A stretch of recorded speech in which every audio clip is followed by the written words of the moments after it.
காவியம் நாவல் ஸ்டோரியை மிஸ் பண்ணாம பார்க்கிறதுக்கு சேனலை சப்ஸ்கிரைப் பண்ணி பக்கத்துல இருக்க பெல் பட்டனை பிரஸ் பண்ணிக்கோங்க. இந்த உலகத்தில் பல்வேறு விதமான ஆன்மீக சக்திகள் இருக்கிறது. ஒவ்வொன்றும் ஒவ்வொரு வகையான சக்தி வலிமையை கொண்டது. அந்த வகையில் இப்போது வீராவின் உடலிலிருந்து வரும் ஆன்மீக சக்தி மிகவும் வலிமை வாய்ந்தது. அதனால்தான் முதலில் வீராவின் உடலில் இருந்த ஆன்மீக சக்தியை விழுங்கி வெளியேறியது. அது மட்டுமின்றி அப்படி அது வெளியே வந்ததும் வித்தூனின் ஆன்மீக சக்தியையும் விழுங்கியது. இதனால் விழுங்கப்படும் வித்தூனின் சக்தி வீராவின் ஆன்மீக சக்தியுடன் இணைந்து வீராவின் எதிர்க்கும் சக்தி மாறியது. சில நொடிகளில் அந்த சக்தி வித்தூனின் அனைத்து தாமரைகளையும் அடுத்தடுத்து வேக வேகமாக விழுங்கியது. அதில் தாமரைகள் அனைத்தும் மறைந்தது. வீராவின் உடலில் ஏற்பட்டிருந்த கொடூரமான காயங்கள் எல்லாம் அப்பட்டமாக வெளியே தெரிந்தது. அந்த கருப்பு மலையில் பயிற்சி எடுத்துக் கொண்டிருக்கும் சீடர்கள் எல்லாம் அதை பார்த்து திடுக்கிட்டு போனார்கள். வீராவின் காயங்களை பார்த்தபோதுதான் வித்தூன் எப்படிப்பட்ட சக்தி வாய்ந்த அழுத்தத்தை வீராவுக்கு கொடுத்திருக்கிறான் என்று அனைவரும் அறிந்து கொண்டார்கள். வித்தூனின் தாமரைகளின் அழுத்தம்தான் இந்த காயங்களுக்கெல்லாம் காரணமாகும். வீரா மிகவும் வலிமையான வீரனாவான். அதனால்தான் இந்த கொடூரமான காயங்களுக்கு பிறகும் அவன் நின்று கொண்டிருந்தான். இதே அவனிடத்தில் வேறு ஒரு நபர் இருந்திருந்தால் அவனது உடல் எப்போதோ வெடித்து சிதறி இருக்கும். ஆனால் வீரா ஒரு வைரம் கடுமையான அழுத்தத்தில் மட்டுமே உருவாகும். வீராவும் அவனது உடலையும் மனதையும் மிகவும் கடினமான பயிற்சிகள் மேற்கொண்டு உருவாக்கியுள்ளான். ஒவ்வொரு முறை அதில் ஏற்படும் அழுத்தம் அவனது உடலை பல மடங்கு பலமாக்குகிறது.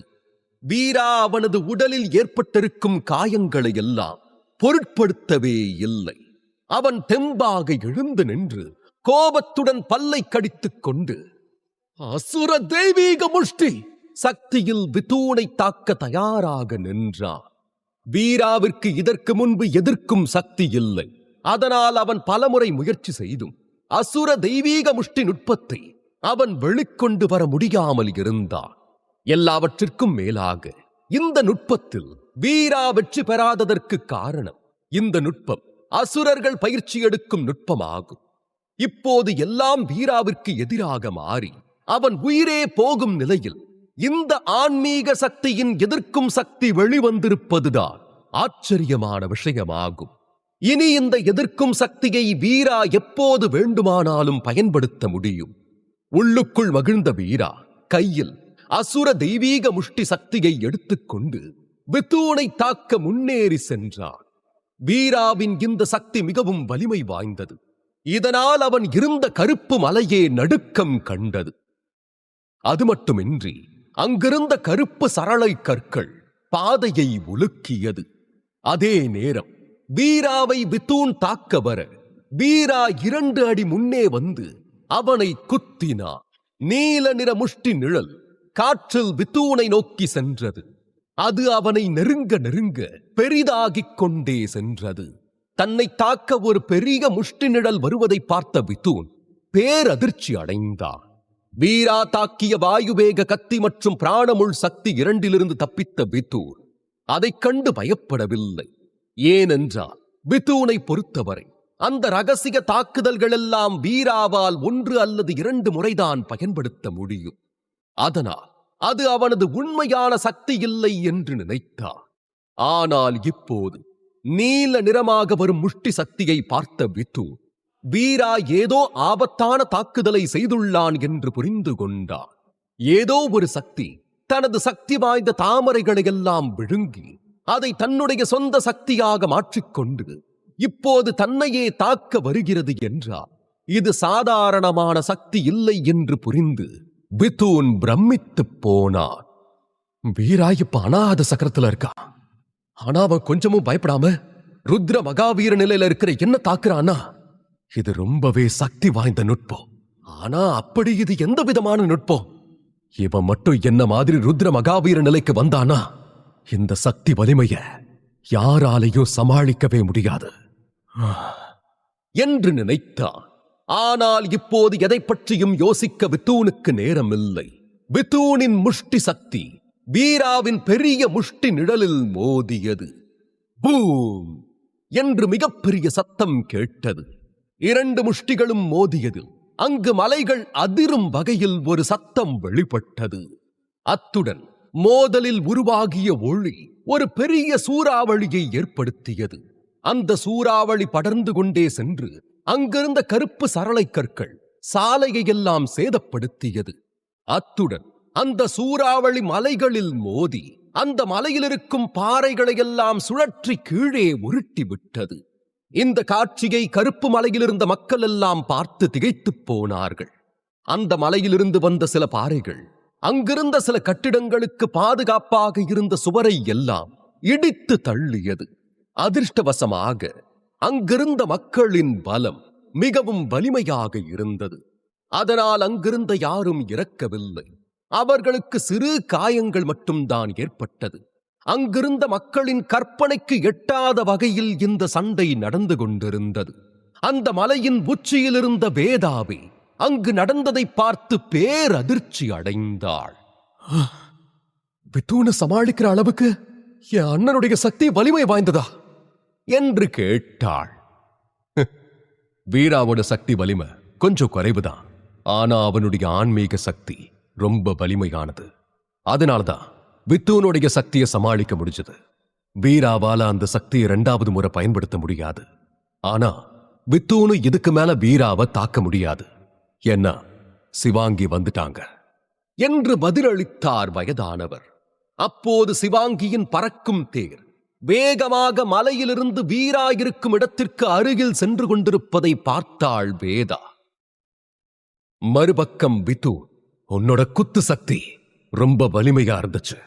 நீ இந்த அளவுக்கு வலிமையான தாக்குதலை பண்றதுனாலதான் இவ்வளவு நேரம் நீ என்னோட எதிராளியா இருக்க முடிஞ்சிருக்கு என்று ஏளனமான சிரிப்புடன் கூறினான். அடுத்த நிமிடம் வித்தூன் முகம் சட்டென்று கோபமாக மாறி, ஆனா இந்த குத்து சக்தியோட உன்னோட எல்லா ஆன்மீக சக்தியும் முடிவுக்கு வந்துடுச்சுன்னு எனக்கு தெரியும். இப்ப நீ என்ன மறுபடியும் தாக்குதல் பண்ண முடியாது. அதனால இப்ப நீ என்னோட கையில சந்தோஷமா இறந்து போக தயாராயிரு. என் கையில நீ இறந்து போறதுக்கு பெருமைப்படுவீரா என்றவன் விகாரமாக சிரித்தான். வீரா மிகவும் வலிமை வாய்ந்த ஆன்மீக சக்தியை பயன்படுத்தி அசுர தெய்வீக முஷ்டி சக்தியை பயன்படுத்தினான். அதனால் இப்போது அவனால் எந்த ஒரு சக்தியையும் பயன்படுத்த முடியாத நிலையில் நின்று கொண்டிருந்தான். வித்தூன் அவனது கையில் ஏதோ சைகை செய்தான். அடுத்த நொடி ஒரு தாமரை மலர் அவனது முஷ்டியில் வந்தது. அந்த முஷ்டி சக்தியை வீரா எந்த ஒரு பயமும் இல்லாமல் பார்த்துக் கொண்டிருந்தான். தன்னுடைய இந்த நிலையில் வித்தூனை தோல்வி அடைய வைக்க முடியாது என்று வீராவுக்கு புரிந்தது. வித்தூனின் முஷ்டி தாக்குதல் தன்னை நோக்கி வருவதை பார்த்த வீரா கண்களை மூடி நின்றான். அப்போது ஒரு குரல், "ஓ சக்தியை நிறுத்து வித்தூன்" என்று மலைகள் அதிர கேட்டது. அது வேறு யாரும் இல்லை, சிவாங்கிதான். அந்த சக்தி வீராவை நோக்கி செல்வதைக் கண்டு கத்தினாள். அத்துடன் அவள் வருவதற்கு சற்று தாமதமாகிவிட்டது என்பதையும் உணர்ந்தாள். உடனே வித்தூன் திரும்பி சிவாங்கியை பார்த்தான். ஆனால் அவனது சக்தியை தடுத்து நிறுத்தவில்லை. அது தொடர்ந்து வீராவை நோக்கி சென்று கொண்டிருந்தது. அதை பார்த்து சிவாங்கிக்கு கோபம் எல்லை மீறியது. வித்தூன், உன் சக்தியை நிறுத்துறியா இல்ல நான் உன் மூச்சை நிறுத்தட்டுமா என்று மிரட்டும் தொனியில் கேட்டாள். ஆன்மீக உலகத்தில் வித்தூன் மிகவும் பிரபலமான மற்றும் வலிமையானவனாகும். ஆனால் 8 ராஜ்ய குடும்பத்தில் கலைமான் குடும்பம்தான் மிகவும் பலவீனமான குடும்பமாகும். சிவாங்கியின் பின்னணி பற்றி வித்தூனுக்கு நன்றாக தெரியும். தன்னை கொல்ல சிவாங்கி நினைத்தால் அதை தடுத்து தன்னை காப்பாற்ற தனது கலைமான் குடும்பத்தால் கூட முடியாது என்றும் வித்தூனுக்கு நன்றாக தெரியும். அத்துடன் சிவாங்கியிடம் அரச அதிகார முத்திரையும் இருக்கிறது. அதை வைத்து கலைமான் குடும்பத்தையே அவளால் அழிக்க முடியும். ஒரு சிறிய பிரச்சனைக்காக தனது குடும்பத்தையே பறிகொடுக்க வித்தூன் நினைக்கவில்லை. அப்போது சரியாக வித்தூனின் முஷ்டி வீராவின் முகத்தில் குத்துவதற்கு நெருங்கும் போது வித்தூன் அதை தடுத்து நிறுத்தினான். அந்த முஷ்டி சக்திக்கும் வீராவின் முகத்திற்கும் ஒரு அடிதான் இடைவெளி இருந்தது. வீராவால் அந்த சக்தியின் தாக்கத்தை உணர முடிந்தது. விதூன் சட்டென்று திரும்பி சிவாங்கியை பார்த்து, துணைத் தலைவர் சிவாங்கி, வீராவோட சும்மா விளையாடிக்கிட்டு இருந்தேன், அவ்வளவுதான் என்று சமாளிக்கும் வகையில் கூறினான். ஓஹோ, நீ மட்டும் இப்ப முழுசா விளையாடி இருந்தா உன் கூடவும் உன் குடும்பத்து கூடவும் நான் விளையாடி இருப்பேன் என்று நக்கலாக கூறினாள் சிவாங்கி. அதை கேட்டு வித்தூன் உடம்பு பயத்தில் நடுங்கியது. ஆனால் அதை அவன் வெளிக்காட்டிக் கொள்ளவில்லை. உடனே வித்தூன் திரும்பி வீராவை பார்த்து, நான் இப்பவும் சொல்றேன், வேதாவை காப்பாத்துற அளவுக்கு உனக்கு சக்தியும் இல்ல, என்ன ஜெயிக்கிற அளவுக்கு உனக்கு வலிமையும் இல்ல என்றான். வீரா 3 விரல்களை காட்டி 3 வருஷம் என்றான். ஹே, என்ன 3 வருஷம் என்று வித்தூன் கேட்க, இன்னும் 3 வருஷத்துல உன்னையும் ஜெயிச்சிட்டு இந்த மலையிலிருந்து வேதாவையும் காப்பாத்தி கூட்டிட்டு போய் காட்டுற பாரு என்று சவால் விட்டான் வீரா. அதை கேட்ட வித்தூன் ஏதோ பெரிய நகைச்சுவையை கேட்டது போ சத்தமாக சிரித்து விட்டு,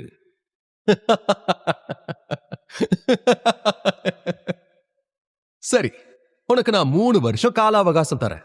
ஆனா 3 வருஷத்துக்குள்ள நீ என்ன ஜெயிக்கலனா நீ உன் தங்கச்சிய மறந்துடு, அதோட நான் உன்னையும் கொன்னுடுவேன் என்று கூறிவிட்டு திரும்பி சிவாங்கியை பார்த்துவிட்டு அங்கிருந்து கிளம்பினான். அந்த இடத்திலிருந்து வித்தூன் வேக வேகமாக கிளம்பியதற்கு காரணம் சிவாங்கி மீதிருந்த பயம்தான். அதாவது சிவாங்கியின் அடையாளம் மற்றும் அவளிடம் இருக்கும் அரச அதிகார முத்திரையையும் பார்த்து பயந்துதான் சென்றான். வித்தூனுடன் வந்தவர்களும் தரையில் விழுந்து கிடக்கும் உதயசிம்மனை தூக்கிக் கொண்டு அவனை பின்தொடர்ந்து சென்று விட்டார்கள். சிவாங்கி தேரிலிருந்து இறங்கி வந்து வீராவிற்கு அருகில் நின்று, என்னாச்சு வீரா, எதுக்காக வித்தூன் கூட இந்த அளவுக்கு சண்டை போட்ட என்று கேட்டாள். வீரா சற்று யோசித்து விட்டு, என்ன, இவன மாதிரி ஒரு ஆள் வேதா கிட்ட பழகிறது எனக்கு பிடிக்கல என்றான். ஏன், அவன் ஆதிசக்தி ஆசிரமத்தோட தலை சிறந்த அசல் சீடன், கலைமான் குடும்பத்தை சேர்ந்த மாவீரன். இவன் தங்கச்சிக்கு தகுதியானவை இல்லையா என்று சிவாங்கி ஆச்சரியத்துடன் கேட்டாள். அதற்கு வீரா இல்லை என்று உறுதியாக பதிலளித்தார். சிவாங்கி சிறு புன்னகை செய்துவிட்டு, உன் கண்ணுக்கு வேணும்னா அவன் தகுதியான வீரனா இல்லாம இருக்கலாம் வீரா, ஆனா அரச தலைநகர்ல அவனை கல்யாணம் பண்ணிக்க நீ நான் எத்தனை பொண்ணுங்க போட்டி போட்டிருக்காங்கன்னு உனக்கு தெரியுமா என்றாள். எனக்கும் அவன் சக்தி வலிமை என்னன்னு தெரியும், அதோட அவனை கல்யாணம் பண்ண பல பெண்கள் ஆசைப்படலாம், ஆனா என் வேதா வாழ்க்கைக்குள்ள அவன் வரவே கூடாது என்று உறுதியாக கூறினான் வீரா. வீராவின் கோபமான முகத்தை பார்த்த சிவாங்கியின் இதயம் உருகிப் போனது. இப்போது வரை அவள் வீராவை தவறாக புரிந்து கொண்டிருந்தாள். வீரா கடுமையான பயிற்சி எடுத்து பங்களிப்பு புள்ளிகள் பெற்றது எல்லாம் தனது தங்கையான வேதாவை இந்த கருப்பு மலையிலிருந்து காப்பாற்றி அழைத்து செல்லத்தான் என்று இப்போதுதான் சிவாங்கி அனைத்தையும் தெளிவாக புரிந்து கொண்டாள். வீரா ஆதிசக்தி ஆசிரமத்திற்கு வந்தது முதல் அவனது பயிற்சி மற்றும் தியானத்தில் ஆழ்ந்திருந்தது. பிறகு அவனது உடல் மற்றும் மனதை வலிமையாக மாற்றிக்கொண்டது. அதைத் தொடர்ந்து அவன் நரமாமிச பூச்சிகளையெல்லாம் கொன்று அதில் பங்களிப்பு புள்ளிகளை பெற்றது என அனைத்தும் தன்னை தலைசிறந்த வீரனாக மாற்றிக்கொள்ள வேண்டும் என்பதற்காக இல்லை. இதற்கெல்லாம் ஒரே காரணம் வேதா, வேதவள்ளி. வீரா அவனது தங்கையான வேதவள்ளியை கருப்பு மலையிலிருந்து காப்பாற்ற வேண்டும் என்பதற்காக மட்டும்தான். வீரா சிவாங்கியிடம், துணைத் தலைவர் சிவாங்கி, நான் வேதாவை சந்திக்க மலை உச்சிக்கு போறேன் என்று கூறிவிட்டு மலை உச்சிக்கு செல்லும் வழியில் நடக்க ஆரம்பித்தார். வீரா, நீ வேதாவை பார்க்க முடியாது என்றாள் சிவாங்கி. ஏ என்று வீரா கேட்டான். இவ்வளவு நேரம் நன்றாக பேசிய சிவாங்கி இப்போது எதற்காக வித்தூன் போல் பேசிக் கொண்டிருக்கிறாள் என்று குழப்பத்துடன் பார்த்தான் வீரா. சிவாங்கி ஏன் வீராவை தடுக்கிறாள்? வீரா அடுத்து என்ன செய்யப் போகிறான்? இதை பற்றி மேலும் தெரிந்து கொள்ள வீரா தனது தங்கை வேதாவை பார்க்க செல்கிறேன் என்று சிவாங்கியிடம் கூறிவிட்டு மலை உச்சிக்கு செல்லும் வழியில் நடக்க ஆரம்பித்தான்.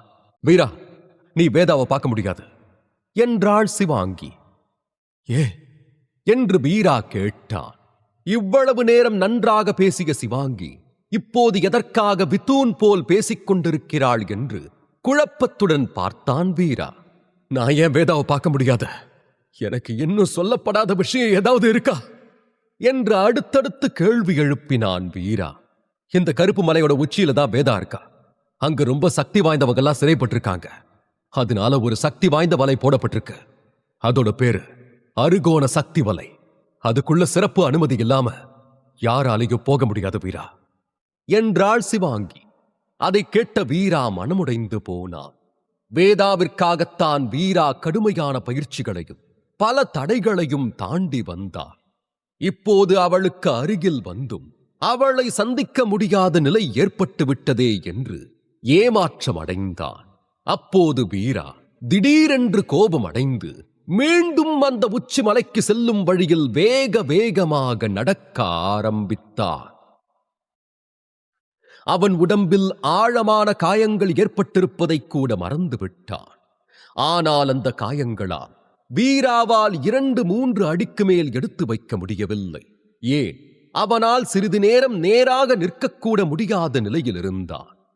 வீரா 2 அடி எடுத்து வைத்ததும் தலை சுற்றல் ஏற்பட்டு அப்படியே தரையில் சாய்ந்தான். அதை பார்த்த சிவாங்கி, என்னாச்சு வீரா என்று கேட்டு பதறியவள், என் வார்த்தையை கேட்கிறானா பாரு, ஏன் தான் இவன் இப்படியெல்லாம் பண்றானோ ச்சே என்று கோபத்தில் திட்டிக்கொண்டே அவனுக்கு அருகில் சென்றாள் சிவாங்கி. அப்போது வீரா தரையில் அமர்ந்து 2-3 முறை மூச்சை இழுத்து இழுத்து விட்டுவிட்டு மீண்டும் அந்த மலையை ஏற வேண்டும் என்ற எண்ணத்தில் எழுந்தான். அப்போது அவனது உடம்பிலிருந்த காயங்களிலிருந்து ரத்தம் வெளியேற ஆரம்பித்தது. அதை பார்த்த சிவாங்கி தலையில் அடித்துக் கொண்டு வீராவிற்கு நெருக்கமாக சென்று அவனை தாங்கி பிடித்துக் கொண்டாள். வீரா சற்று தடுமாற்றத்துடன் இருந்தான். அதனால் சிவாங்கியே வீராவை தூக்கிக் கொண்டு சென்று அவளது தேரில் அமர வைத்தாள். உடனே சிவாங்கியின் தேர் கருப்பு மலை உச்சிக்கு கிளம்பியது.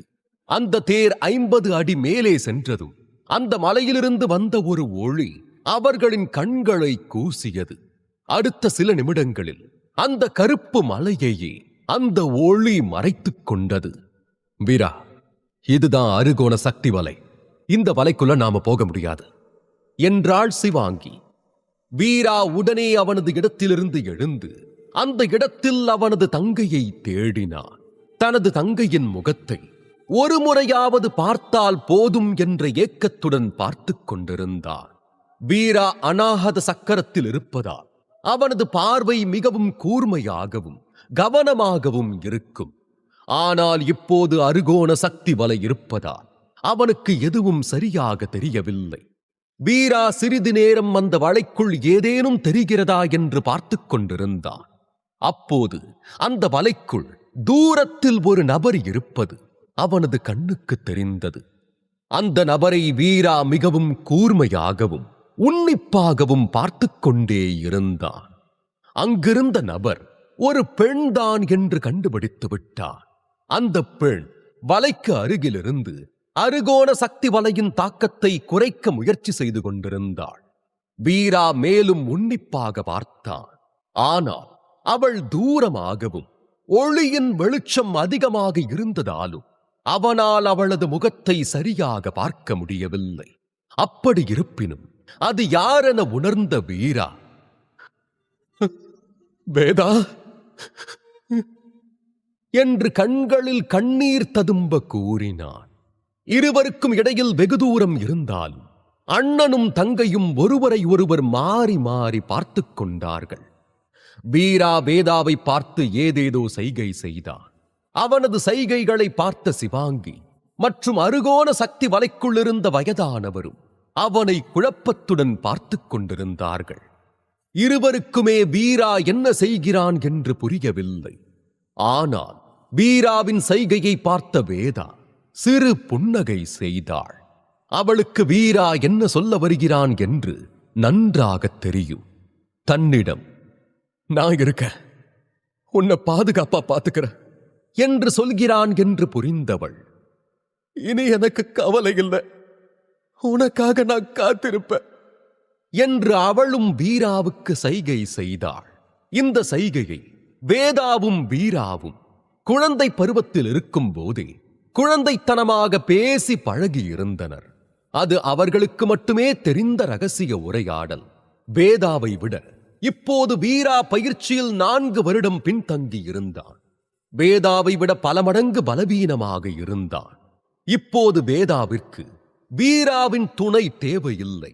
இருப்பினும் ஏனோ வீராவின் அந்த செய்கையை உணர்ந்த வேதாவின் மனம் இனிமையாக உணர்ந்தது. அதை உணர்ந்த வீராவும் இப்போது புன்னகையுடன் சிவாங்கியை பார்த்து,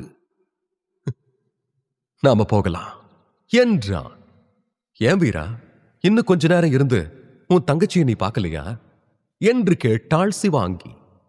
வேண்டாம் என்று பதிலளித்த வீரா சற்று உற்சாகத்தில் புது தெம்புடன் தெரிந்தான். அதை கேட்ட சிவாங்கி குழப்பத்துடன் அவனை பார்த்தாள். ஆனாலும் உடனே அவளது தேரை கருப்பு மலை அடிவாரத்திற்கு திருப்பினாள். வேதா அந்த அருகோண சக்தி வலைக்குள் இருந்து அந்த தேரை பார்த்து கொண்டே இருந்தாள். வேதாவின் கண் பார்வையிலிருந்து அந்த தேர் மறையும் வரை அவள் கண் இமைக்கவில்லை. மறுபக்கம் வீராவின் உடம்பில் அதிக காயங்கள் ஏற்பட்டிருந்ததால் அவனால் நெடுநேரம் நிற்க முடியவில்லை. அவன் மெல்ல தேரில் அமர்ந்தான். அதை பார்த்த சிவாங்கி, என்னாச்சு வீரா, இந்த காயெல்லாம் உனக்கு வலிக்குதா என்று கிண்டலாக கேட்டாள். கவலைப்படாதீங்க துணைத் தலைவரே, நான் இறந்து போக மாட்டேன் என்று வானத்தில் இருக்கும் நட்சத்திரங்களை பார்த்தவாறு மனதிற்குள் வலியோடு புன்னகைத்தான் வீரா. இன்று வானத்தில் மேகங்கள் அதிக அளவில் இல்லை. அதனால் வானத்தில் இருந்த நட்சத்திரங்கள் எல்லாம் மிகவும் பிரகாசமாகவும் அழகாகவும் இருந்தது. வீராவுக்கு உடம்பெல்லாம் காயங்கள் ஏற்பட்டிருந்தாலும் தனது தங்கையை பார்த்த சந்தோஷத்தில் வந்தான். அப்போது வீராவுக்கு முன்னால் ஒரு மேக ரத்த மாத்திரை மிகவும் நறுமணத்துடன் வந்து நின்றது. வீரா சிவாங்கியை பார்த்துவிட்டு மெல்ல எழுந்து அந்த மாத்திரையை எடுத்தான். அதை பார்த்ததும் அவன் முகத்தில் ஒரு நிம்மதி பெருமூச்சு வெளிவந்தது. அந்த மாத்திரையை பார்த்தவாறு, எனக்கு தெரிஞ்சு இது மேக ரத்த மாத்திரை தானே என்று கேட்டான் வீரா. பரவாயில்லையே, இந்த மாத்திரையை நீ இவ்வளவு சுலபமா கண்டுபிடிப்பன்னு நான் நினைச்சு கூட பார்க்கல என்று சிறு புன்னகையுடன் கூறினாள் சிவாங்கி. அதை கேட்ட வீரா, இது ஒரு ஆன்மீக மாத்திரை, இந்த மாத்திரையை சாப்பிட்டா என்னோட உடம்புல இருந்து கசிற ரத்தத்தை எல்லாம் நிறுத்திடும். 1/2 மணி நேரத்துல எவ்வளவு காயமாக இருந்தாலும் இந்த மாத்திரை குணப்படுத்திடும். ஒரு மாவீரனை பொறுத்த வரைக்கும் இந்த மேகரத்த மாத்திரை ஒரு சஞ்சீவி மூலிகை மாதிரி. ஆனா இந்த மாத்திரை ரொம்ப விலை உயர்ந்ததாச்சே. ஒரு மாத்திரையோட விலை 5000 பங்களிப்பு புள்ளிகள். அதனால என்னால இப்ப இதை சாப்பிட முடியாது என்றா. இதனால என்ன வீரா, நான் உனக்கு இந்த மாத்திரைய கடனா கொடுக்கிறேன் என்றாள் சிவாங்கி. வீரா சிவாங்கியிடம், இல்ல வேண்டாம், ஏன்னா நான் மறுபடியும் அந்த அளவுக்கு பங்களிப்பு புள்ளிகளை பெற்று உங்க கடனை அடைக்க முடியுமான்னு தெரியல என்றான். வீரா சொன்னதை கேட்ட சிவாங்கி சட்டென்று பின்னால் திரும்பி வீரா கையில் இருந்த மேகரத்த மாத்திரையை அவனது வாயில் போட்டு விட்டாள். எங்க பாரு, பேசாம ஓய்விடு. இந்த முதலீடை எப்படி வர வைக்கணும்னு எனக்கு தெரியும். இப்ப இருந்து நீ எனக்கு கடன் பட்டவன். இதுக்கப்புறம் நீ என்கிட்ட கொஞ்சம் மரியாதையா இருந்தாலே போதும் என்று சிறு புன்னகையுடன் கூறினாள் சிவாங்கி. பிறகு சிவாங்கி சட்டென்று திரும்பி தேரை இயக்க ஆரம்பித்தாள். மேகரத்த மாத்திரையை சாப்பிட்ட வீராவுக்கு உடம்புக்குள் நெருப்பு எரிவது போன்ற உணர்வு ஏற்பட்டது. பின்னர் வீராவின் உடம்பில் ஏற்பட்ட காயங்கள் எல்லாம் மெல்ல மெல்ல சரியானதை உணர்ந்தான் வீரா. அந்த மாத்திரையின் தாக்கம் மிகவும் வலிமையானது. ஏனென்றால் வீரா மிகவும் ஆழமான காயங்களுடன் வலியில் தவித்துக் கொண்டிருந்தான். ஆனால் இப்போது அவன் மெல்ல மெல்ல அந்த வலியிலிருந்து குணமாகிக் கொண்டிருந்தான். அந்த மாத்திரையின் வீரியம் மிகவும் வேகமாக வீராவின் உடம்பெல்லாம் பரவியது. இதை உணர்ந்த வீரா அப்படியே மெல்ல கண்களை மூடி அந்த தேரில் சாய்ந்து படுத்தான். இத்தனை வருடத்தில் வீரா இன்று இரவுதான் நிம்மதியான தூக்கத்தை தூங்கினான். அடுத்த நாள் விடிந்தது. வீராவும் தூக்கத்திலிருந்து எழுந்தான். வீரா அவனது படுக்கையில் படுத்திருந்தான். நான் ரொம்ப நேரம் தூங்கிட்டேன் போல இருக்க என்று நினைத்தான். வீரா இன்று மிகவும் புத்துணர்ச்சியுடன் இருந்தான். அவனுக்கு முந்தைய நாள் ஏற்பட்டிருந்த அனைத்து காயங்களும் சரியாகி இருந்தது. அடேங்கப்பா, அந்த மேகரத்த மாத்திரை ரொம்பவே சிறப்பானது என்று உணர்ந்து சொன்னான் வீரா. பின் தனது படுக்கையிலிருந்து எழுந்தான். அப்படியே தரையில் அமர்ந்து அசுர தெய்வீக நுட்பத்தின் சக்தியை பயிற்சி எடுக்க ஆரம்பித்தான். இந்த நுட்பத்தை இதற்கு முன்பு வீரா சரிவர செய்து வெளியே கொண்டு வந்ததே இல்லை. ஆனால் நேற்று பித்தூனின் அழுத்தத்திற்கு எதிராக இந்த எதிர்க்கும் சக்தியை வெளியே கொண்டு வந்தான் வீரா. இப்போது அந்த சக்தியை மீண்டும் தன்னால் இயக்க முடிகிறதா என்று முயற்சி செய்து பார்க்கலாம் என்று எண்ணினான் வீரா. இந்த அசுர தெய்வீக முஷ்டி முறையை பொறுத்தவரை வீரா வித்தியாசமான முறையில் பயிற்சி எடுக்க ஆரம்பித்தார். இந்த நுட்பம் அசுரர்களுக்காக உருவாக்கப்பட்டது. அதனால் இந்த நுட்பத்தை அவ்வளவு எளிதாக மனிதர்களால் பயன்படுத்த முடியாது. எனவேதான் வீரா பல மணி நேரம் வித்தியாசமான முறையில் பயிற்சி செய்தார். ஆனால் வீரா தன் உடம்பில் எந்த ஒரு எதிர்க்கும் சக்தியும் இருப்பது போல உணரவே இல்லை. ஏன் இந்த சக்தி கொஞ்சம் கூட தெரியல என்று வீரா குழப்பத்துடன் யோசித்துக் கொண்டிருந்தான்.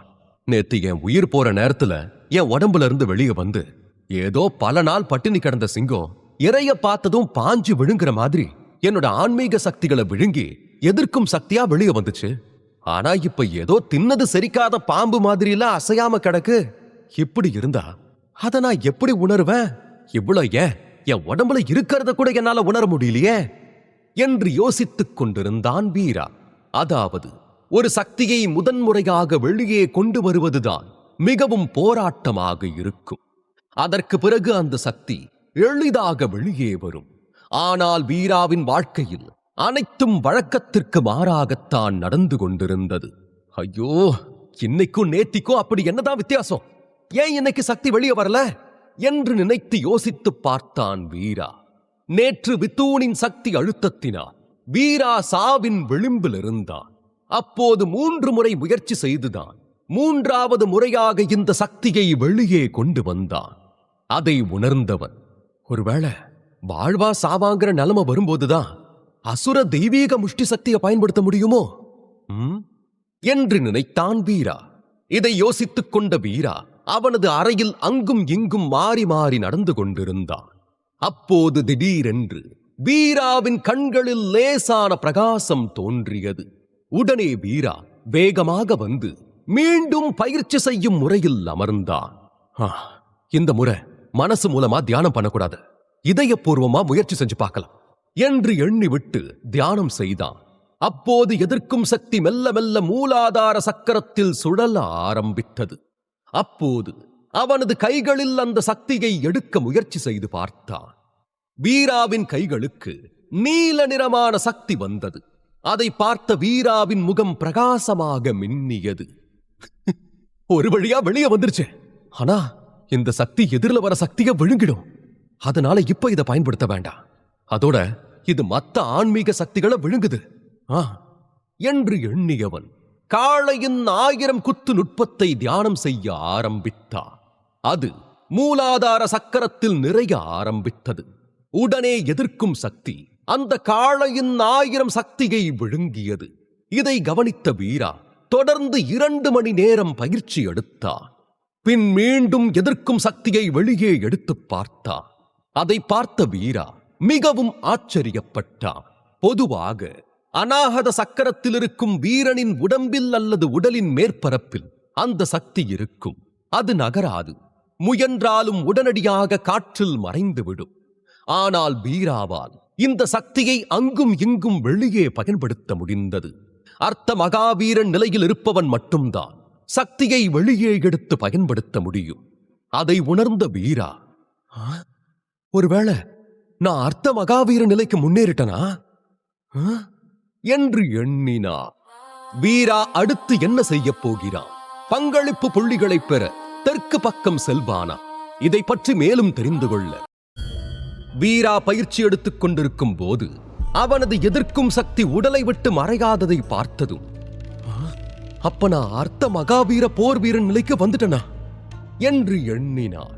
வீரா கருப்பு மலைக்கு செல்வதற்கு முன்பு அநாகத சக்கரத்தின் உச்சபட்ச சக்தி நிலையில் இருந்தார். ஆனால் வித்தூனுடன் நடந்த சண்டையில் அவனது தாமரை பூக்களால் வீராவிற்கு கொடுத்த அழுத்தத்தில் அவனது அநாகத சக்கரம் அதன் எல்லையை கடந்து விட்டது. அந்த சமயத்தில் வீராவின் உடம்பில் இருந்த அசுத்தங்களை எல்லாம் அந்த சக்தி சுத்தம் செய்தது. நேற்று வீரா வேதாவை பார்த்த சந்தோஷத்தில் இருந்ததால் இது அனைத்தையும் மறந்து விட்டார். ஆனால் இப்போதுதான் நேற்று நடந்த விஷயத்தை எல்லாம் ஆழ்ந்து யோசித்து பார்த்த வீரா உடனே அவனது உடம்பை ஆராய்ந்தார். அவனது முகத்தில் ஒரு சிறு புன்னகை வந்தது. வீரா அர்த்த மகாவீர போர் வீரன் நிலைக்கு முன்னேறி இருந்தான். இது சாதாரணமான விஷயமே இல்லை. அதன் பின்னர் வீரா 3 நாட்கள் அவனது அறைக்குள் தியானத்தை முடித்துவிட்டு வெளியே வந்தான். அங்கு எப்போதும் போல் வெளிப்புற சீடர்கள் எல்லாம் பயிற்சி எடுத்துக் கொண்டிருந்தார்கள். ஆனால் எப்போதும் விட இன்று மிகவும் குறைவான சீடர்கள் தான் பயிற்சி எடுத்துக் கொண்டிருந்தார்கள். வீராவை சீடர்கள் முன்பு பார்ப்பதற்கும் இப்போது பார்ப்பதற்கும் உள்ள வித்தியாசம் அவர்கள் கண்களில் தெரிந்தது.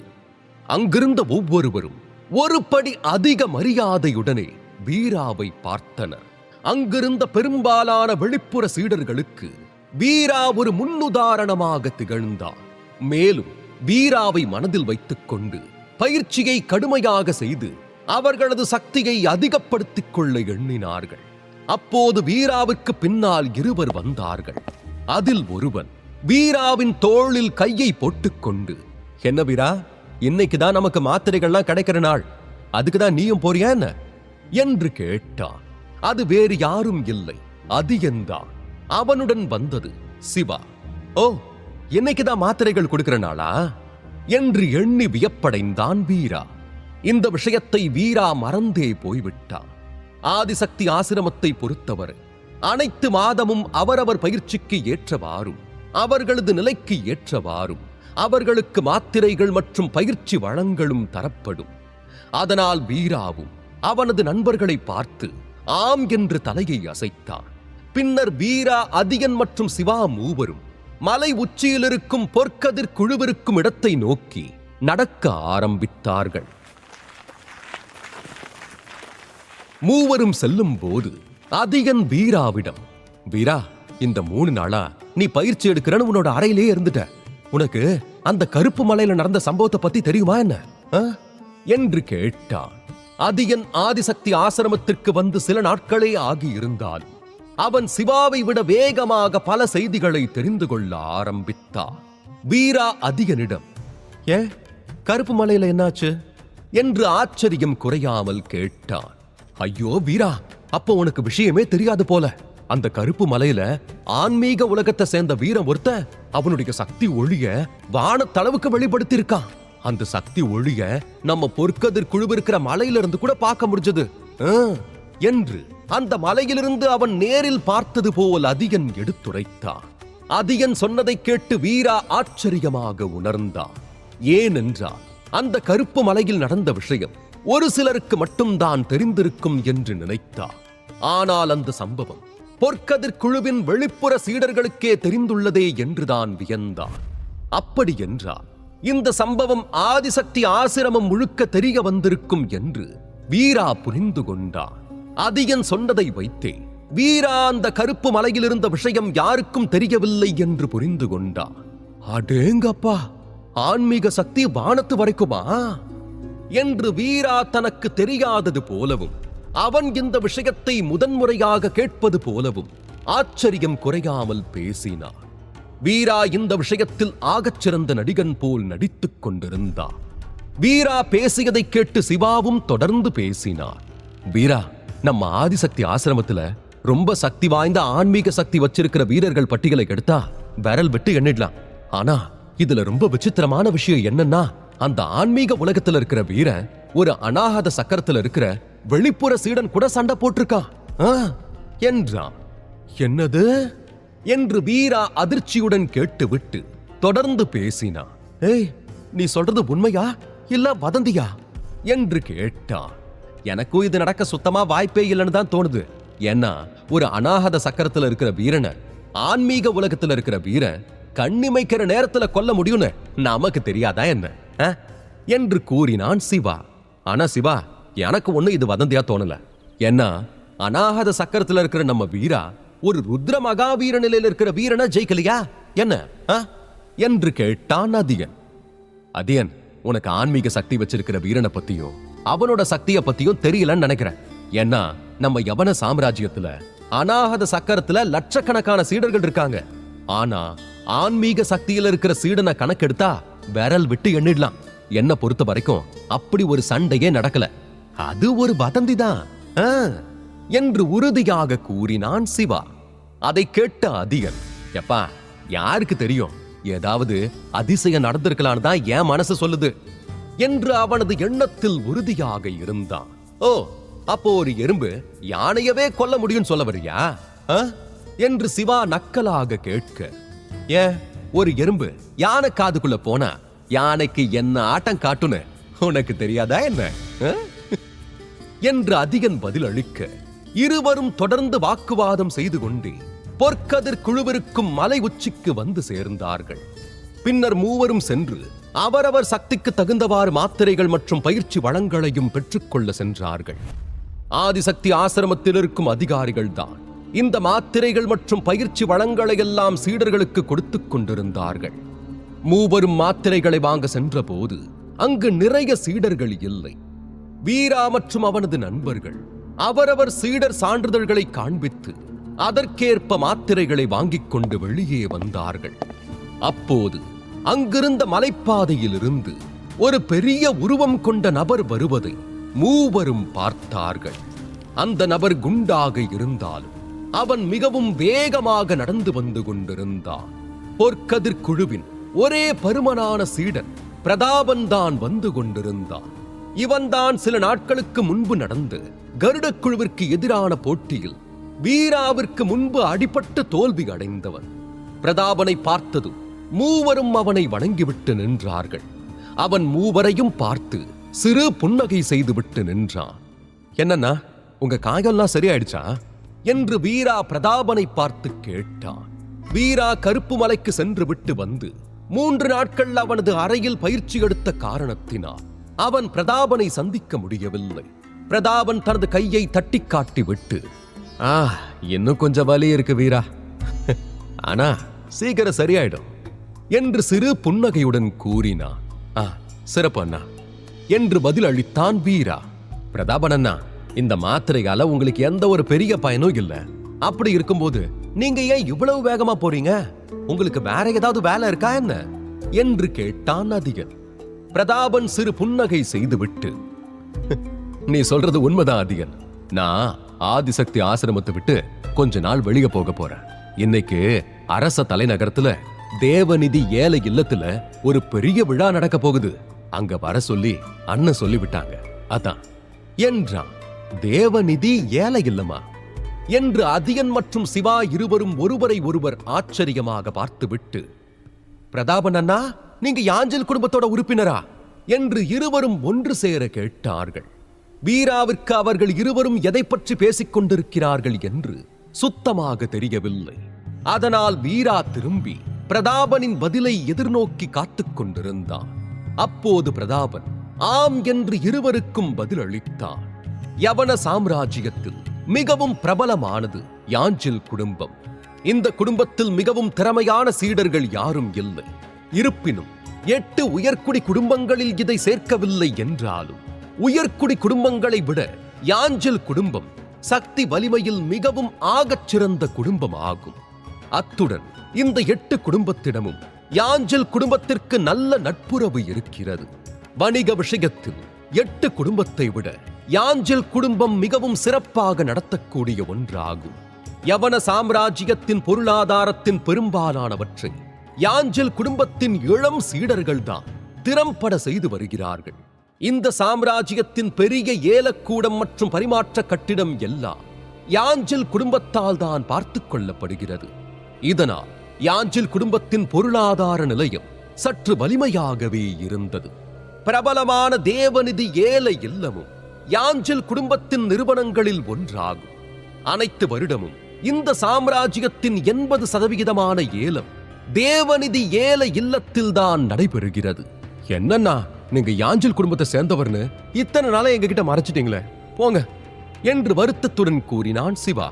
அதைத் தொடர்ந்து அதியன், தேவநிதி ஏல இல்லம்னா சும்மாவா? ஒரு சாதாரணமான ஆளு அந்த இடத்துல கால் வச்சிட முடியுமா என்ன? பிரதாபன் அண்ணா, எங்களையும் அங்க கூட்டிட்டு போறீங்களா என்று கேட்டான். அதியன் இதுபோல் ஏலத்தில் கலந்து கொள்ள பெரும் ஆர்வம் உள்ளவன். இப்போது இப்படி ஒரு அரிய வாய்ப்பு கிடைக்கும் போது அதை அவன் தவற விடுவானா என்ன?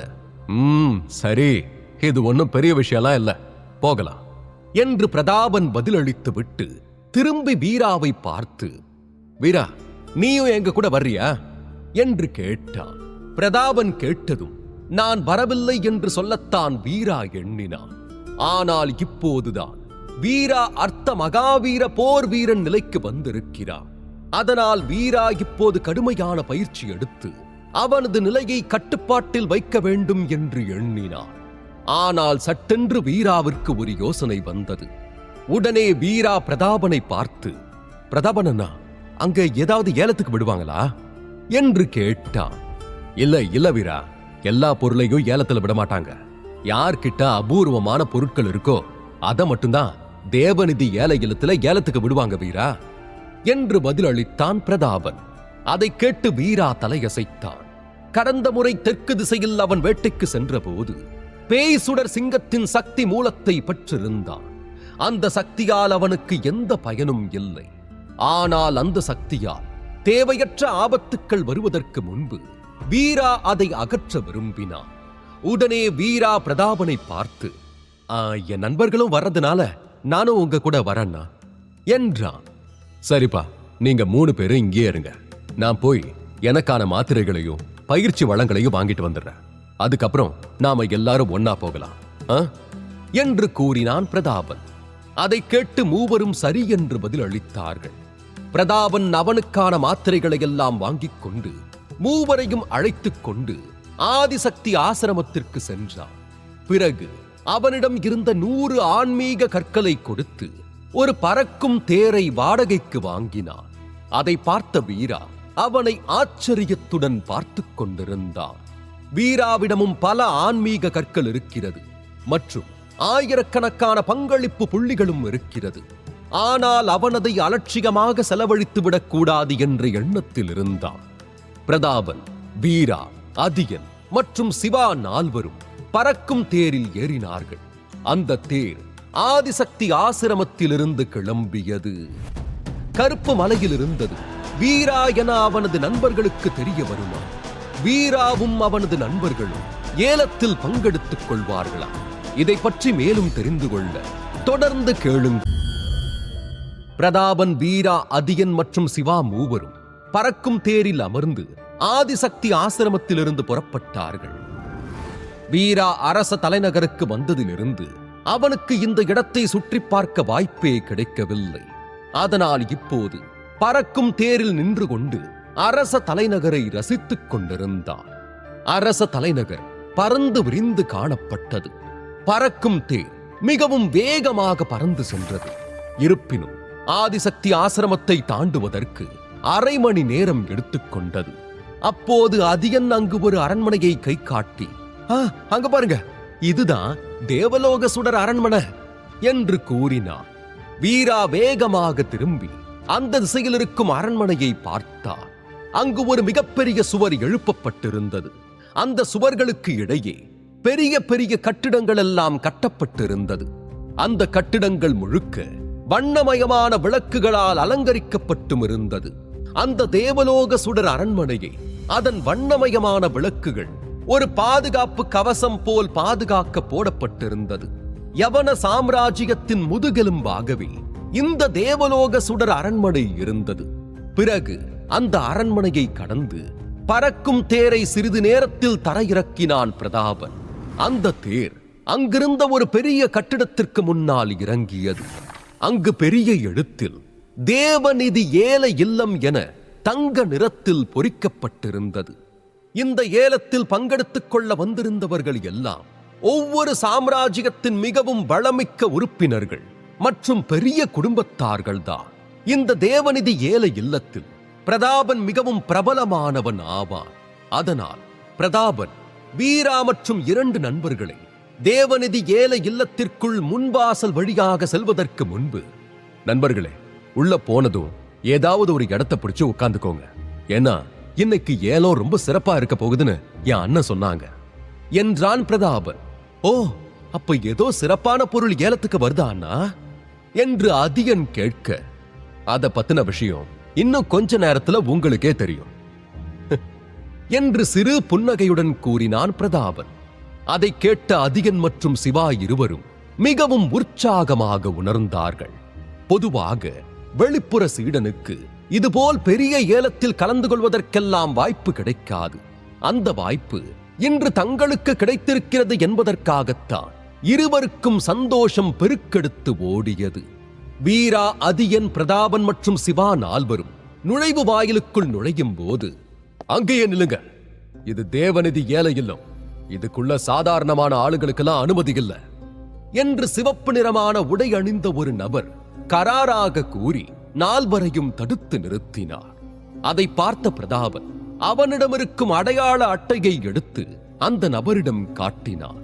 அந்த அடையாள அட்டையை பார்த்ததும் அந்த நபரின் முகம் சட்டென்று மாறியது.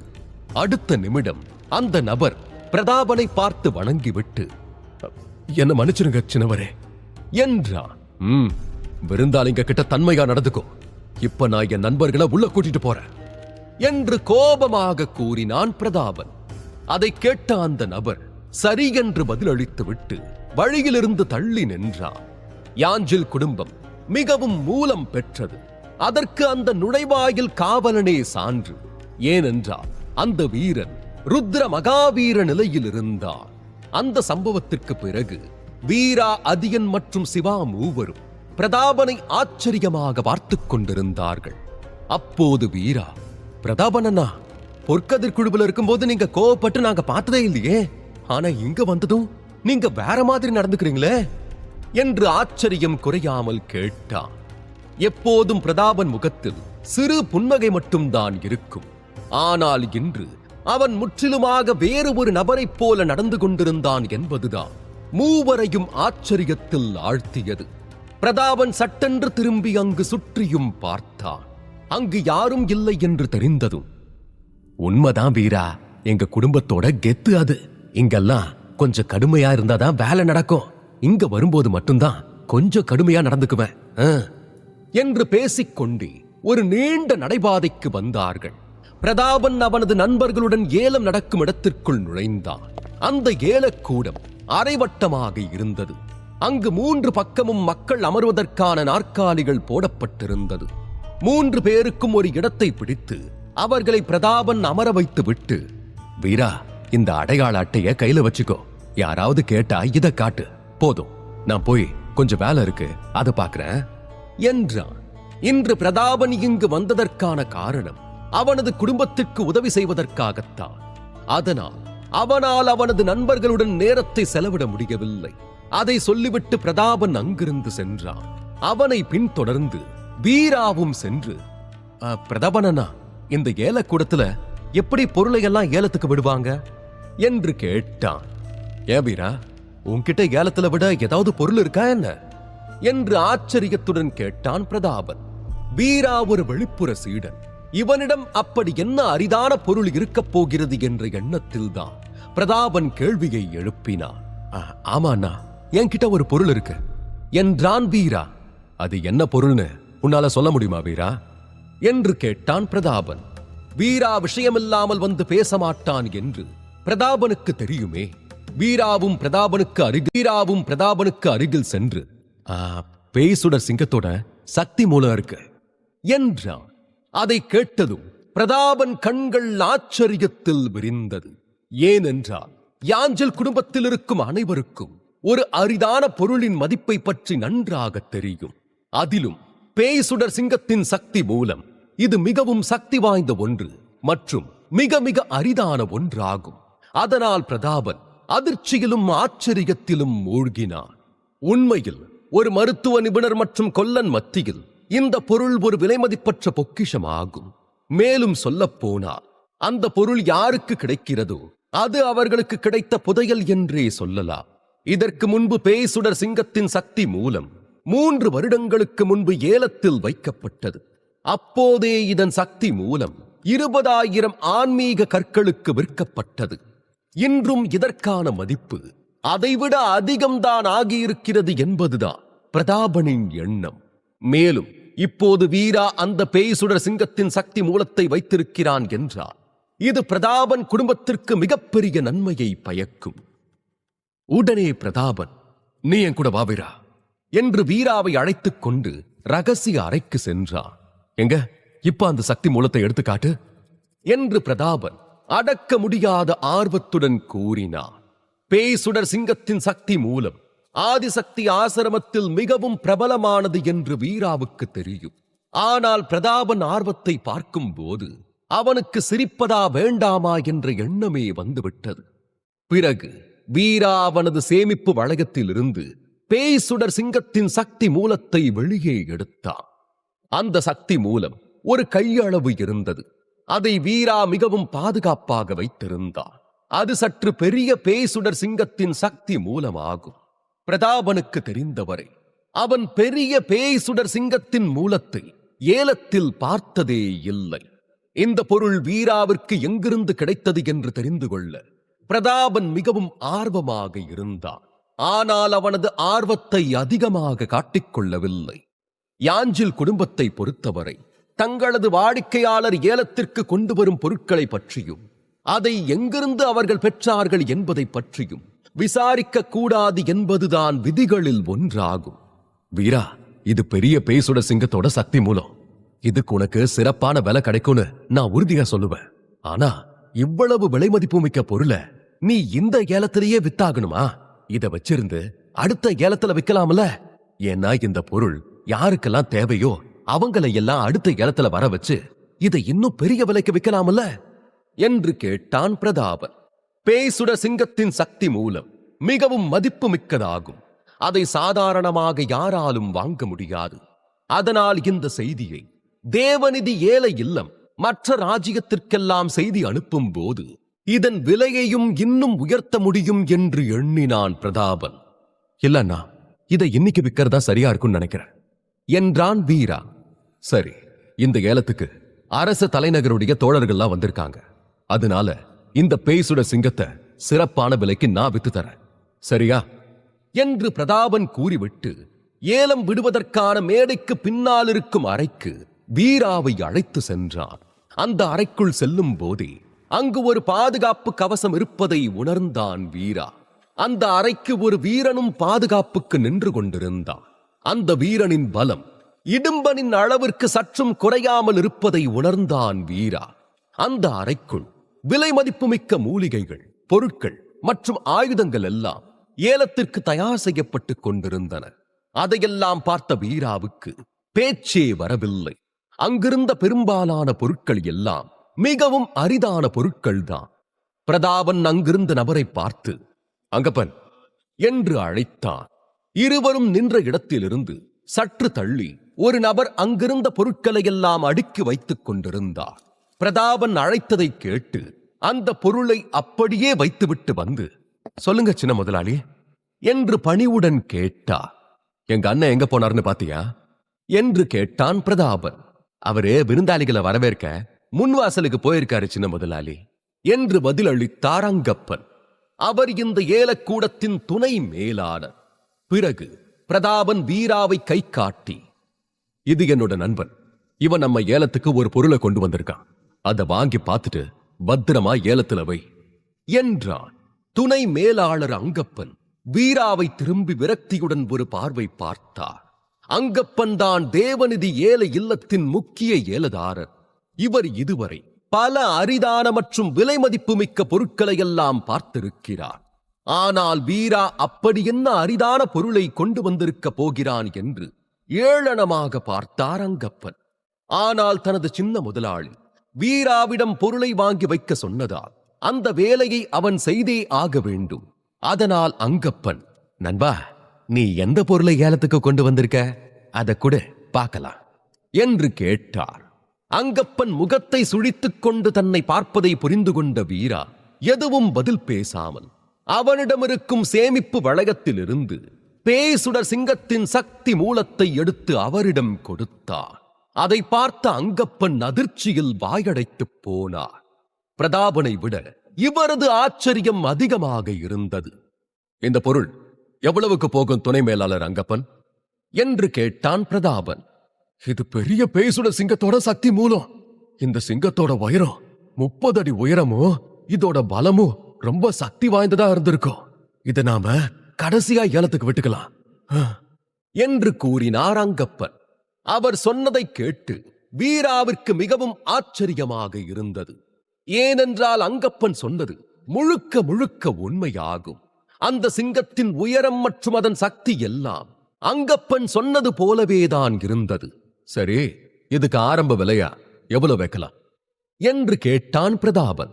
இந்த பொருளுக்கு எப்படியும் பெரிய போட்டியா இருக்கும். இந்த பொருள் யாருக்கு கிடைச்சாலும் அவங்க அதை பொக்கிஷமா பார்த்துப்பாங்க. அதனால ஆரம்ப விலையா 30,000 ஆன்மீக கற்களை வைக்கலாம் என்றார் அங்கப்பன். 30,000 ஆன்மீக கற்களா என்று அதிர்ச்சியுடன் கேட்டான் வீரா. என்னாச்சு வீரா, இந்த விலை குறைவா இருக்கா? இது ஆரம்ப விலைதான், கவலைப்படாத. இது எப்படியும் இன்னும் பெரிய விலைக்கு போகும் என்றான் பிரதாபன். இல்லண்ணா, பரவாயில்ல, இந்த விலைக்கே போதுமானதா இருக்கு என்றான் வீரா. வீராவிற்கு ஏலத்தில் உதவி செய்வானா பிரதாபன்? வீராவிற்கு காத்திருக்கும் அதிர்ச்சி என்ன? இதை பற்றி மேலும் வீராவிற்கு நன்றாக தெரியும். பேசுடர் சிங்கத்தின் சக்தி மூலம் மிகவும் விலைமதிக்கத்தக்க ஒரு பொருள் என்று. இருப்பினும் அவன் அதில் பெரிய அளவிலான விலையை எதிர்பார்க்கவில்லை.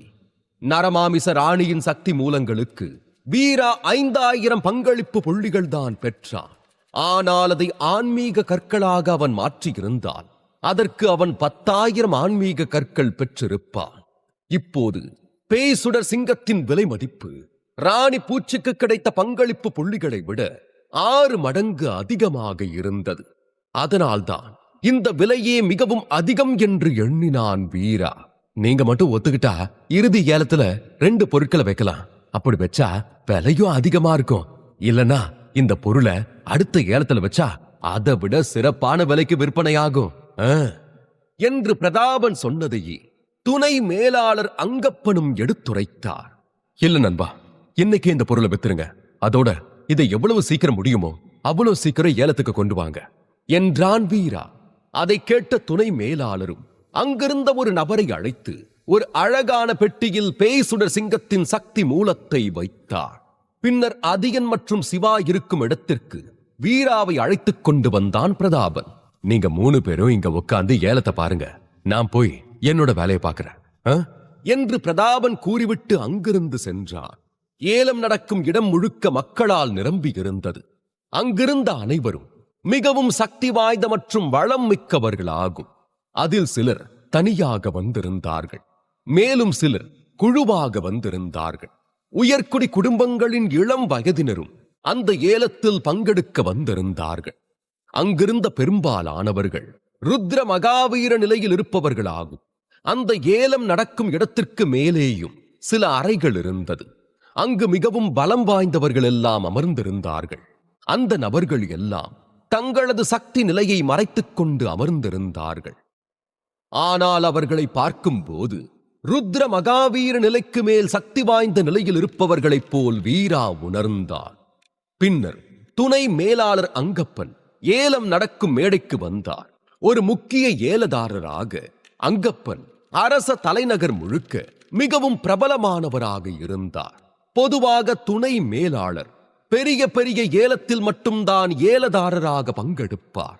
அப்படி பார்க்கும்போது இன்று அவர் வந்திருக்கிறார் என்றால் இந்த ஏலத்தில் பல அரிதான மற்றும் விலை உயர்ந்த பொருட்கள் எல்லாம் இருக்கும் என்று அனைவரும் புரிந்து கொண்டார்கள். ஒரு பெரிய அறிமுகத்திற்கு பிறகு துணை மேலாளர் அங்கப்பன் அவரது கையை தட்டினார்.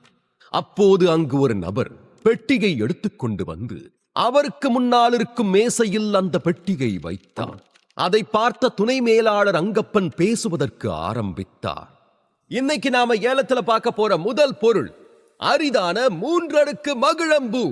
உங்க ஆன்மீக சக்தியை இந்த பூவுல தாக்குனா இது மலர்ந்திடும்.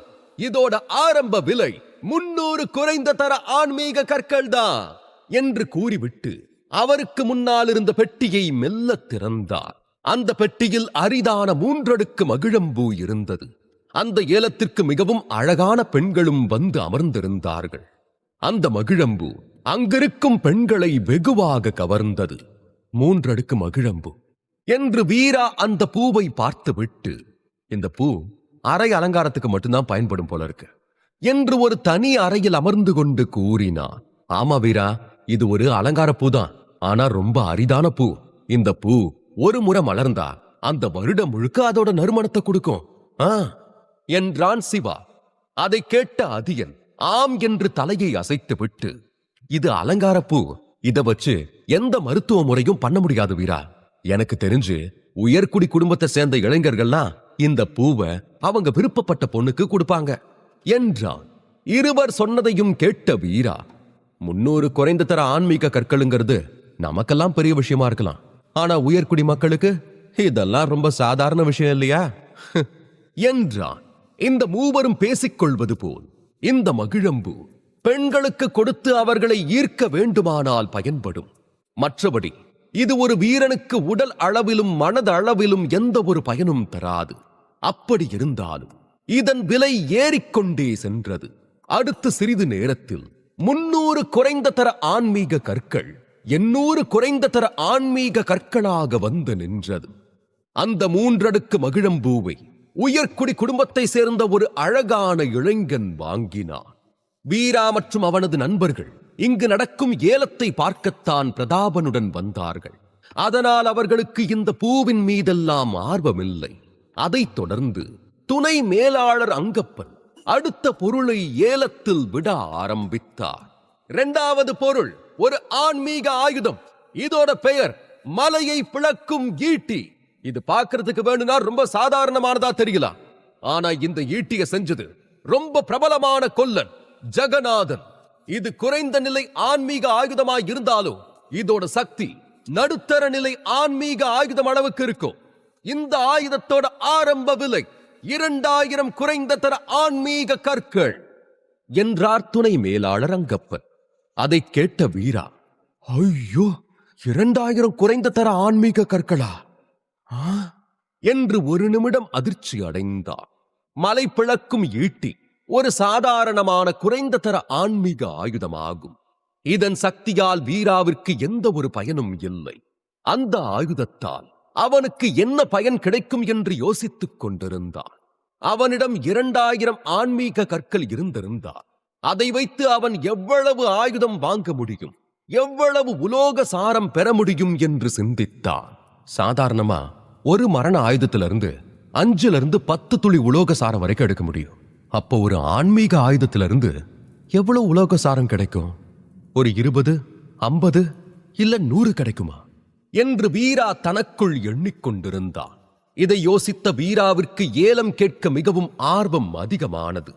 அவனது தெய்வீக நாகத்தின் பாம்பு செதிலின் சக்தி தொடர்ந்து வெளியே வந்தால் அது அவனுக்கு மிகவும் வலிமையை கொடுக்கும். ஒரே நேரத்தில் 10 பாம்பின் செதிலின் சக்தி வெளியே வந்தால் அது வீராவிற்கு 2 மடங்கு சக்தியை கொடுக்கும். அது அவனுக்கு மிகவும் உதவியாக அமையும். அதனால் இந்த ஏலத்தில் கலந்து கொள்ள வேண்டும் என்ற எண்ணத்திற்கு வந்தான் வீரா. அப்போது அங்கிருந்தவர்கள் 2500 ஆன்மீக கற்கள், 2700 ஆன்மீக கற்கள், தடா 3000 ஆன்மீக கற்கள் என்று ஏலம் கேட்க ஆரம்பித்தார்கள். மலையை பிளக்கும் ஈட்டி மிகவும் சக்தி வாய்ந்த ஒரு ஆன்மீக ஆயுதமாகும். வலிமையானது. அதனால் அதை எடுத்து சண்டை போடுவது சற்று சிரமமாக இருக்கும் என்பதில் எந்த சந்தேகமும் இல்லை. ஆனால் மலையை பிளக்கும் ஈட்டியை முடிவாக 5000 ஆன்மீக கற்களுக்கு வேறு ஒரு நபர் ஏலத்தில் வாங்கிக் கொண்டார். வீரா அந்த அறையில் அமர்ந்து இதற்காக எந்த ஒரு வருத்தமும் அடையவில்லை. வீரா சந்தை விலைக்கு வாங்க வேண்டும் என்று எண்ணினார். ஆனால் இது அதைவிட அதிகமாக சென்றது. அத்துடன் வீரா அந்த ஆயுதத்திலிருந்து வரும் உலோக சாரத்திற்காகத்தான் அதை வாங்க வேண்டும் என்று எண்ணினார். மற்றபடி அந்த ஆயுதத்தின் மீது வீராவுக்கு எந்த ஒரு ஆர்வமும் இல்லை. அடுத்த சில நிமிடங்களில் துணை மேலாளர் அங்கப்பன் பல பொருட்களை மடமடவென்று விற்றுவிட்டார். பின்னர் இப்ப வரப்போற பொருள் ரொம்ப சிறப்பானது. உங்க எல்லாருக்கும் தெரியும், 2 வருஷத்துக்கு முன்னாடி ஆயுத சுத்திகரிப்பு நிபுணர் தாமோதரன் ஐயா இறந்து போயிட்டாரு. இது நம்ம யவன சாம்ராஜ்யத்துக்கு மிகப்பெரிய இழப்பு. ஆனா நல்ல வேளையா தாமோதரன் ஐயாவுக்கு பல சீடர்கள் இருந்தாங்க. அதுல பலரும் அவருடைய நேரடி பயிற்சியும் பாராட்டும் பெற்றிருந்தாங்க. இன்னைக்கு தாமோதரன் ஐயா உருவாக்குன ஆயுதம் சுத்திகரிப்பு கையேடுதான் ஏலத்துக்கு நாங்க விட போறோம். யாராவது அவங்க வருங்காலத்துல ஆயுதம் சுத்திகரிப்பு பத்தி தெரிஞ்சுக்கணும்னு நினைச்சா இது ரொம்ப பயனுள்ளதா அமையும். இந்த கையேட்ட சரிவர படிச்சா நீங்களும் வருங்காலத்துல தனித்துவமான ஒரு கொல்லனா உருவாகலாம் என்றார். இவர் பேசி முடித்ததும் ஏலம் எடுக்கக்கூடிய அறையில் ஒரு சலசலப்பு ஏற்பட்டது. இப்போது யவன சாம்ராஜ்யத்தில் 3 தலைசிறந்த ஆயுத சுத்திகரிப்பு நிபுணர்கள் இருந்தார்கள். அந்த மூவரும் தாமோதரன் அளவிற்கு ஒப்பிட்டு பார்க்க முடியாதவர்கள்தான். இந்த ஆயுதம் சுத்திகரிப்பு கையேட்டில் தாமோதரனின் அனுபவமும் ஆற்றலும் நிறைந்திருக்கிறது. அனைத்து குடும்பத்தினரும் ஒரு தலைசிறந்த கொல்லனை உருவாக்க வேண்டும் என்று எண்ணுவார்கள். ஆனால் அது இன்று வரை சாத்தியமாகவில்லை. 3 தலைசிறந்த கொல்லர்கள், ஒருவர் கலைமான் குடும்பத்திலும், 2வது நபர் ஆதிசக்தி ஆசிரமத்திலும், 3வது நபர் சித்திர மாளிகையிலும் இருக்கிறார்கள். ஒவ்வொரு முறை ஆயுதம் செய்யவும் இவர்களை அழைக்க மிகவும் கடினமாக இருந்தது. இந்த கையேட்டை யாரேனும் பெற்றாலும் அவர்கள் பெரிய ஆயுதம் சுத்திகரிப்பு நிபுணராக வர இயலாது. ஏன், தாமோதரன் நேரடியாக கற்றுக் கொடுத்த சீடர்கள் கூட இப்போது அவருக்கு இணையாக நிபுணராக முடியவில்லை. ஆனாலும் யாரும் அந்த கையேட்டை விட்டுத்தர தயாராக இல்லை. அதனால் இப்போது ஏலத்தை பற்றிய அறிவிப்பு வெளியேறியதும், இந்த ஆயுத சுத்திகரிப்பு கையேடு எங்க குடும்பத்தோட பெருமை, அதனால அதை எங்க கிட்டே கொடுத்துருங்க. இந்த கையேட்டுல எங்க குடும்ப ஆயுதம் செய்யறதுக்கான ரகசிய குறிப்பு இருக்கு. அதை எப்படி நீங்க உங்க இஷ்டத்துக்கு ஏலத்துக்கு விடுவீங்க என்று மேடைக்கு முன்பிருந்த 7-8 நபர்கள் சத்தமிட ஆரம்பித்தார்கள். அந்த அனைத்து நபர்களும் சிவப்பு நிறமான உடை அணிந்திருந்தார்கள். அவர்கள் நெஞ்சில் கொப்பரை குறியீடு வரைந்த சின்னம் இருந்தது. அந்த சின்னத்தை பார்த்ததும் அங்கிருந்த பெரும்பாலானவர்கள் அவர்கள் யார் என்று தெரிந்து கொண்டார்கள். தலை சிறந்த நிபுணர் தாமோதரன் அனைத்து கொல்லன்களுக்காக தெய்வீக சுத்திகரிப்பு சமூகம் ஒன்றை உருவாக்கி இருந்தார். அதில் யாரும் தலை சிறந்த நிபுணர்களாக வரவில்லை என்றாலும் அவர்கள் பல சாதாரணமான கொல்லன்களை உருவாக்கி இருந்தார்கள். அந்த கொல்லன்கள் எல்லாம் அனைத்து ராஜ்யத்திலும் பணிபுரிந்து கொண்டிருந்தார்கள். மேலும் இப்போது இந்த சமூகத்தை சேர்ந்தவர்கள் ஏலத்திற்கு வந்து பிரச்சனை செய்வார்கள் என்று யாரும் எதிர்பார்க்கவில்லை.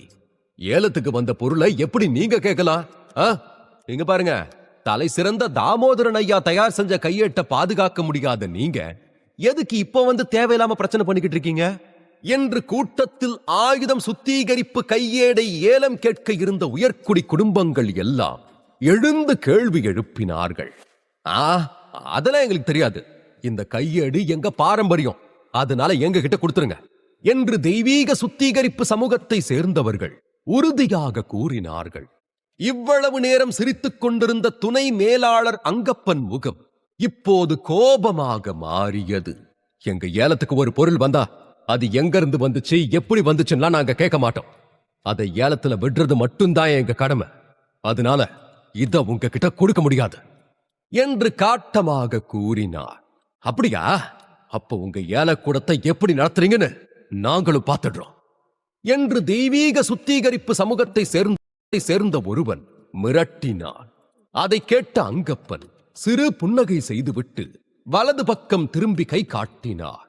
2 நபர்கள் சாதாரணமான உடையோடு வந்து 8 நபர்களுக்கு முன்னால் நின்றார்கள். ஆனால் இருவரது பலமும் ருத்ர மகாவீர நிலையில் இருந்தது. அவங்கள வெளியே தூக்கி போடுங்க, ரொம்ப நேரம் எடுத்துக்காதீங்க என்று உத்தரவிட்டார் துணை மேலாளர் அங்கப்பன்.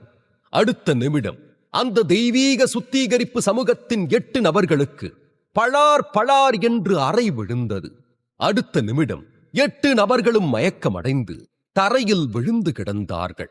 அந்த 2 வீரர்களும் அனைவரையும் அறையிலிருந்து வெளியேற்றினார்கள். அதைத் தொடர்ந்து, உங்க அசௌகரியத்துக்கு மன்னிப்பு கேட்டுக்கிறேன்.